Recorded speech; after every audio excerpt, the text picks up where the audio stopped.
Hello, hello. Welcome, everyone. My name is Sheweet Yohannes, and I am joined with Dr. Judith Lee, who is the program chair of the MS in Business Analytics, along with the enrollment counselor, Mike. He's online, and we have an actual graduating student here with us. I'll start the webinar off. Again, Sheweet Yohannes. I am a program manager for the analytics degree. I was also a student, one of the first graduating classes, and I was a veteran student. So if we have any veterans out there, I can answer some questions. Alongside that, the student who's with us today is an international student, so she can answer those questions for you. So thanks again for joining us. Please, I ask that you mute yourselves. And if you have any questions, please throw those into the chat within the Zoom platform. If you are joining us via phone, when we do have time for question and answers, you may, of course, ask your questions via phone, via voice. Again, please mute yourselves, and let's get started. So, just quickly, some quick facts about the analytics degree at Golden Gate University. It is in fact a STEM degree. So all international students, if you're questioning the OPT and things of that nature, yes, it's a STEM degree and it follows those regulations. Alongside that, we have students who have diverse educational backgrounds. So we have a lot of questions regarding, do you need coding background? Do you need a computer science background? It's helpful, of course, but not necessarily. I came from, my background is international business. I had no coding experience whatsoever, and I was able to graduate with no problem. Having said that, I will say that it's better to feel very comfortable with mathematics, as this degree has a lot of statistics involved. A lot of students also ask, how long does this take to complete? Well, it depends on the student, but if you go full-time, which is 3 courses per term, and we have 3 terms a year, it could take about a year. It would take about a year and a half, 1.25 if you get approval to take more than 3 courses per term, which is possible.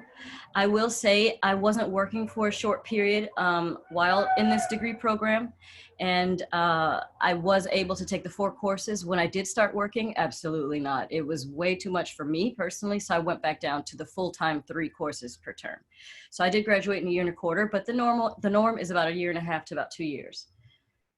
And yes, I did go over the fact that we have 3 terms per year, and each term is 15 weeks. It's a practitioner-based learning environment. What does that mean? So a lot of universities usually have tenured instructors which have been teaching that subject for a number of years, right? At this university, it's practitioner-based, meaning we have people who are out there working in these exact industries, learning what is the latest and greatest, while at the same time teaching you that very thing. So in the daytime, they work in this industry, and in the evenings, they teach you the latest sort of up-to-date information regarding those subjects. This can be taken online. Well, due to certain circumstances regarding COVID, right now we are purely online, but that is a question that you will have with your enrollment counselors regarding which term you're going to sign up for. So I don't want to misquote saying that we are purely online moving forward, but the summer term has switched over to online. But if you do have some online courses, some are synchronous and some are asynchronous. So synchronous meaning you have a Zoom session similar to this webinar right now, where you have a dedicated time and day of the week where you have your course, versus asynchronous meaning you have the courses weekly and you have deliverables weekly, but there is no actual course that you sit and speak with the instructor at a certain time and date. And normally, if they were in person or synchronous, they would be at 6:50 p.m. West Coast time or 4 p.m. As everything has moved over to online for the summer term, they're more so around 4 p.m. to accommodate the East Coast students. And if you were to visit the actual building, we are 3 minutes from local metro and bus stops, so that is not a problem to get to. And our graduates, where have they gone after this? We have some graduates at First Republic Bank, Oracle, GitHub, Endless Tech, things of that nature, and so on. Of course, I work at Golden Gate University, and here I am. But we have new graduates coming out, so I'll be updating this and letting you guys know what's next. So the next slide, Dr. Judy Lee, I'd ask that you join me in this as we discuss what the actual MSBA is. Sure, be glad to. Thanks. So hi folks, thanks for coming today. We have a degree that says 39 units. There are 36 units actually in the degree. Most programs in the business school require you to take Math 240, which is the statistics course. So we actually don't count that into the count of the degree. We have core courses. MSBA 300 is the foundation or overview course that everyone takes who enters into the degree. And it covers all aspects of business analytics, but you'll be happy to know it has no math. MSBA 301, it's enterprise performance management and metrics. In this course, you learn how to apply analytic skills to examine the corporation and align with the strategic goals of the corporation using analytics, because that's how the corporations manage each other and measure each other through strategic goals and initiatives. MSBA 304, managing relational structures. You may see a change in the name of that. When you start in the fall, it will be ITM 304, and it's going to be managing data structures. And that will be a cross between structured relational databases and the newer NoSQL unstructured data. MSBA 305, business intelligence and decision support. Again, there's going to be a short name change there. It'll be business intelligence. And an aside here, we're streamlining the degree and making it more accessible, more courses accessible to more people. So you may see a few changes if you start in the fall, but essentially all the courses are there. So business intelligence is just that. That's the predecessor of business analytics. We have the next course is 320, and that's advanced statistical analysis. So when you come in here, if you don't waver out of it, you'll be taking Math 240, which is statistics, and then you will be taking another course called advanced statistical analysis. And in that course, you will be introduced to the R and Python languages, which are the languages that most folks in analytics use. Then we have a set of required courses. As I said, you're going to see some of these courses becoming electives to give you more choices, but the courses are MSBA 321, Big Data Ecosystems, and that has to do with managing unstructured data, and that's things like voice and embedded data and emails and anything else that does not fit in a relational 2x2 table. Web and social network analytics gives you an opportunity to go out and learn some tool sets that allow you to analyze what you find on websites and in networking and social analytics sites like Facebook. You also take a look at some of the more common fast-going applications like Instagram, okay, or Twitter. The next course, 326, is the first of the artificial intelligence courses, and it's about machine learning. 327, text analytics, the name is changing to natural language processing, and it's just what it says, it analyzes text. That's another AI course. And then you've got the capstone, business analytics capstone. For those folks who are looking for internships, easy explanation for this right up front is this degree does not have internships, but we have required field research experience embedded in the capstone course. And in order to graduate, you have to have that experience. We help you find companies that you can work with, And if you do come into the course with an internship ready to go, we can convert your capstone, what we call the practicum, to an internship. And if you don't come in with it, we will find you a company to work with. The elective courses right now are MSBA 307. That's changing its name also. And that course is going to be another AI course, and it's going to be a proactive approach to identifying data integrity problems and risk mitigation upfront. The next course, Master Data Management, is a course that trains you to understand data as an asset of the corporation and how to manage it. And that includes who owns it, who can get to it, and who can define it. MSBA 328 is data visualization and communication through storytelling. A short version of that, it uses Tableau to create messaging to send out to your user community. And finally, there's a course called Self-Service Analytics. And this course implements a plan for doing analytics if you are in the user organization, not in the IT organization, and you want to introduce analytics into your workplace. This tells you how to do it. So that's what they are. You will take 36 credits. So if you subtract the math 240, which is the statistics course from that, then all these other courses you'll have an opportunity to take. The ones in the first group up there are required. And after that, you get to choose the courses you want to take. Some of them will have prerequisites of other courses, but it gives you more flexibility than what actually you're seeing right here. So that's it.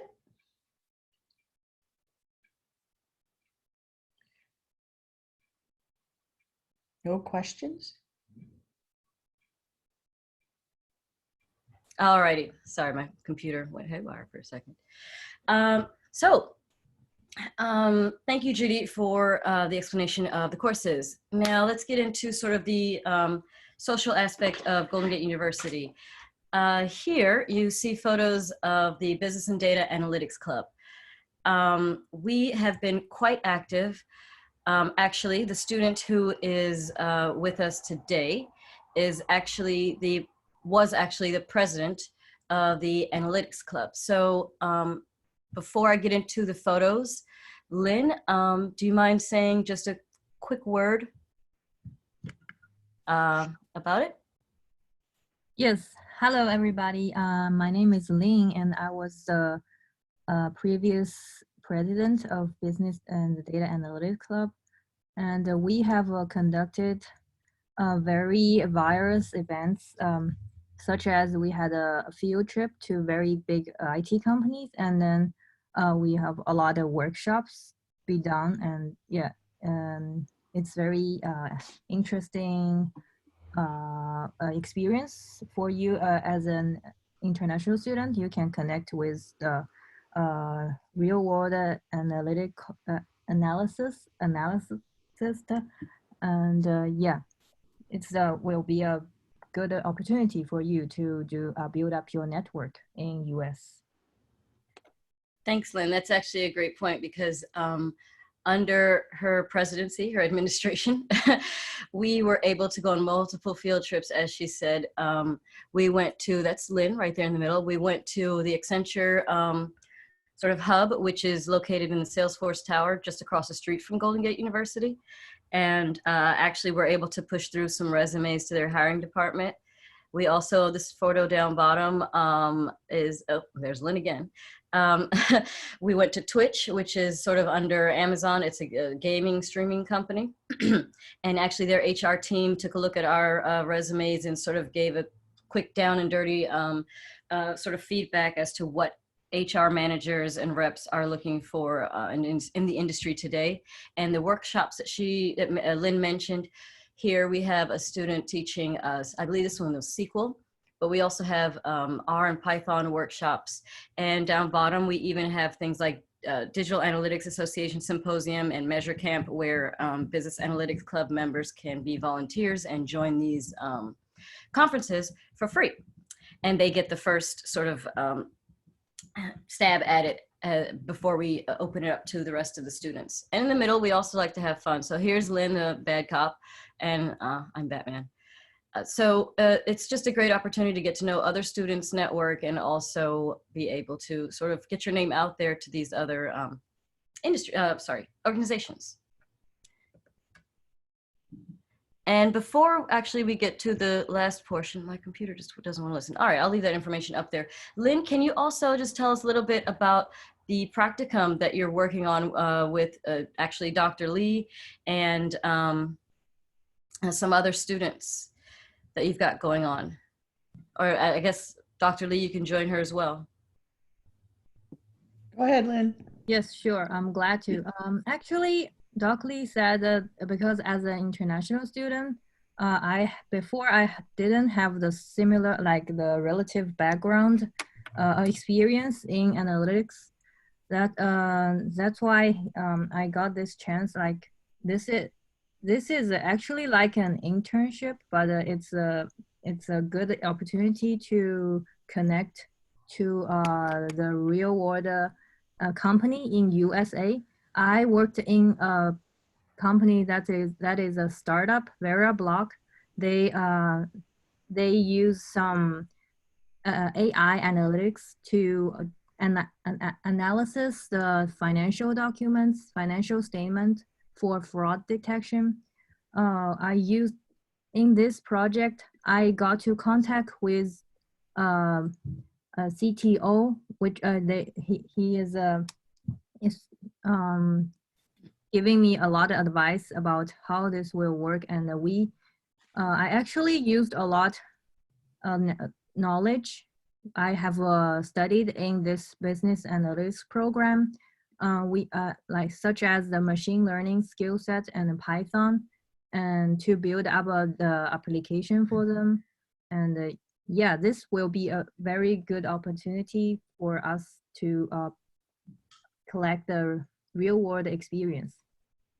Thanks, Lynn. And Judy, this is ongoing. So other senior, I guess, quote unquote, senior students are able to do this in the future, correct? Okay, so this particular project is over, but I do want to mention one thing about the work that Lynn and her student colleague did at VeriaBlock. I mentioned 307, the course that's going to be an AI course with more proactive attention to data integrity and risk abatement. And some of the things that Lynn and her colleague came up with on the VeriaBlock project are actually going to be adopted by the professor who teaches the course. So everybody wins. The other things we have going, we have a new startup that we are working with this summer. And we're going to have 2 capstone students down there working for the summer. And then we have an ongoing project with a company called MetricStream, who are the software leaders in what's called GRC, which is governance, risk, and compliance space. And we have a 2-year project going with them. So every semester, as a new set of capstone students come in, 2 of them get interviewed and get assigned to MetricStream. And this too is artificial intelligence. So if you're interested in AI, then there's probably going to be some opportunities out there for you. Other students don't work in those areas and aren't interested in AI.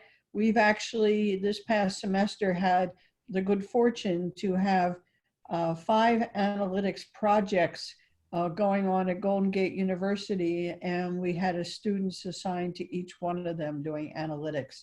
So there's a lot going on out there, folks. It's a challenge somewhat right now because of the COVID virus. And so the opportunity to go and be on site at a company does not work. But we know that you can make an online project work because Lynn and her colleague actually did their project at VeriaBlock, who was based in North Carolina. And they never had to get on a plane. So there's lots of things going on, and we're committed to making what we call the practicum opportunity work. If you are an international student, there are some constraints that you have about what you can do to work in the United States on an internship. And I can assure you that our practicum meets all the requirements from immigration. Perfect. Thank you so much, Judy. And I will get to questions in just a second. Just note that you have the International Recruitment Assistant Director, Mike Wu, who is online. That's his email listed on the screen, and my email as well. Please disregard the phone numbers, as those numbers are to the building which we are not in. Okay, so again, as I said, you may unmute yourself if you are via phone only to ask the question. And if you have questions, and you are using a computer, please use the chat dialog box. And I see one question already from Chantel.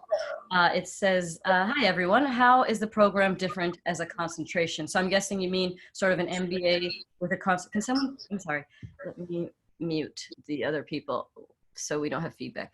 Okay, so basically you're asking if it's, how is it different from an MBA with concentration in analytics? Okay, Judy, do you wanna jump in? Yeah, sure. Chantel, if you enroll in another degree, there are certain degrees that actually will have analytics in them. One is the finance degree, financial analytics degree. One is the IT management degree. One is the MBA degree. They all have, their program directors and I have sat down and gone through the curriculum for the degree and worked out what are the best courses for someone in another degree to take as a concentration. Not every course works for every program. So we are very cognizant of the fact, though, that people do have interests. And so those degrees, among others that are in the accounting and taxation school, are all going to be offering analytics courses. So the difference between the two is in those programs, you get perhaps anywhere from 1 to 4 courses you take. And obviously in the analytics degree, you have 12 courses. Right. Yes. And I would say more so, if you were to take the full analytics degree, you would be an analyst and then can manage other analysts in very specific projects. Whereas if you were to do an MBA with an analytics degree, you would just sort of be that manager who happens to know some analytics when the analytics team speaks with you.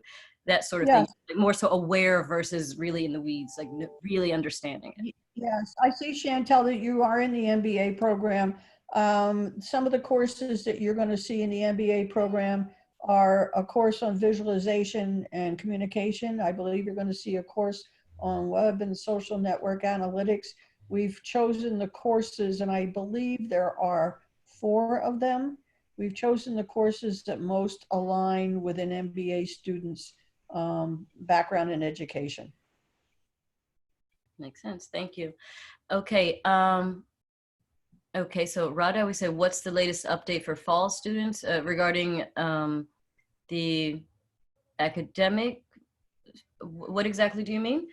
The latest updates for the courses that will be put out within the next few weeks, but the majority of the courses are similar to what was listed in the other. Okay, regarding admission. So Mike? Yes, I'm in. So we have someone saying, what is the latest update for a fall student for admission? Are there any changes, more or less, that's within what's listed online, I guess? So we have a couple updates for our students affected by the COVID-19. First of all, I know that many of you, if you are located in other countries or even the United States, and if you are not able to register for a test for IELTS or TOEFL, we do have an alternative. We do accept Duolingo English test. And again, we do accept Duolingo English test. The minimum required for the Duolingo is 100. It's 100, 100. So if you have not yet registered, or if you have not yet taken your TOEFL IELTS exam, we have an alternative for you, which is the Duolingo. And the other thing is that we've recently prepared a new package of international scholarships for our fall students. If you qualify, after you submit your application and if you are admitted to the program, we will evaluate your admissibility to the international scholarship program. And if you find you eligible, students could get a scholarship of up to $15,000 if you are looking to start school with an F or J1 visa. So we also understand that many of you may have difficulty retrieving your official documents overseas or during the lockdown. We are able to proceed with the review of your application to come up with a decision. So you can scan your transcript and degree certificate to us and upload it to your application, and then we'll be able to rely on the scanned version of your transcript and degree certificate to go for review. So at least you'll be able to see whether you are admitted to the program, and then we can proceed with the next step when the situation got better. Thank you, Sheweet, and thank you for the question. That's a very good question. Okay, thank you, Mike. And Samir, I guess that answers yours as well, because you had a similar question regarding how's one place in the programs. If you don't write anything further, I'm guessing that that has been answered. I think actually Samir is asking about the practicum. How is one placed into the programs? And it's talking about the startup programs. I see, practicum. Samir, is that what you're looking for? Yes, that is what this person's looking for.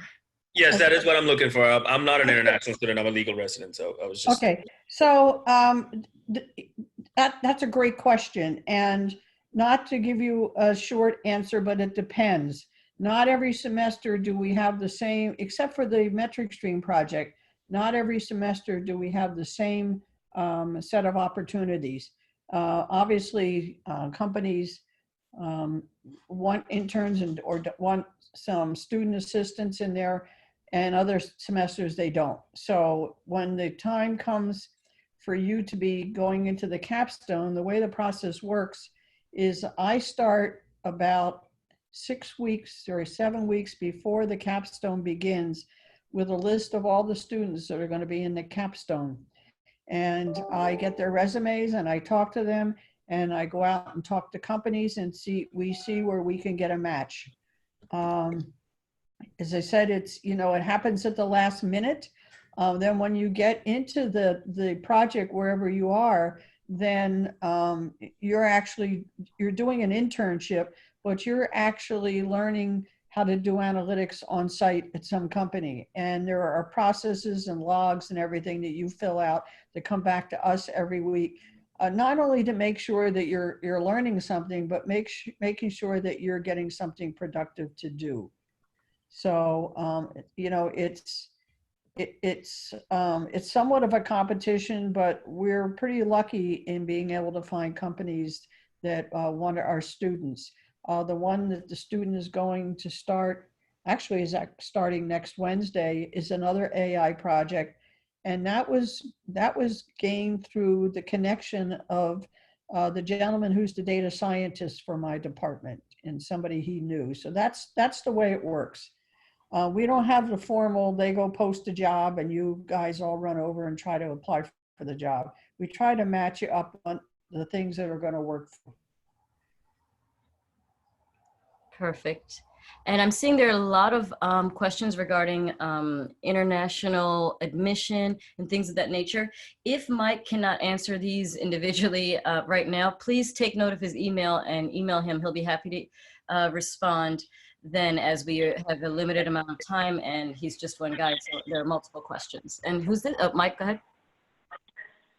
Thank you, Sheweet. And that is true because each international student, especially regarding visa situation, it's personal, it's individualized, it's on a case-to-case basis. I highly encourage you, I will put my email on the chat box, so you can send me an email and let's talk about it in a specific and private conversation. Perfect. Thank you, Mike. We have an H4 question for Mike. Yeah, we have a lot of H1 questions, so I think he's going to just answer them via email, so we don't get too bogged down with individual sort of unique questions. I did want to mention one more thing, that we are in really weird times here with this online thing. If you're a military vet or you're an international student, you have requirements to take so many courses a semester face-to-face. And so I just wanted to let you know that you'll see courses posted for the fall that say they're face-to-face. And those are the courses that you need to enroll in. That being said, when the courses start, they will all flip online. And we have verified with the Veterans Administration as well with the immigration that those will count as face-to-face classes, even though they end up being online because of the COVID problem. Thanks, Judy. Yes, and if anyone has any further veteran questions, you can email me. I can tell you from experience or forward you to the veteran department, also listed online. Have we got any other questions? We've got another one from Chantel, works in higher education sector. Okay. And,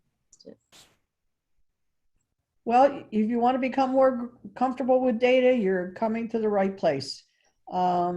You know, data, people who work in analytics come from all different walks of life. And, you know, our degree is targeting people who are business professionals. It doesn't matter what your background is. The most important thing is that you're comfortable with numbers.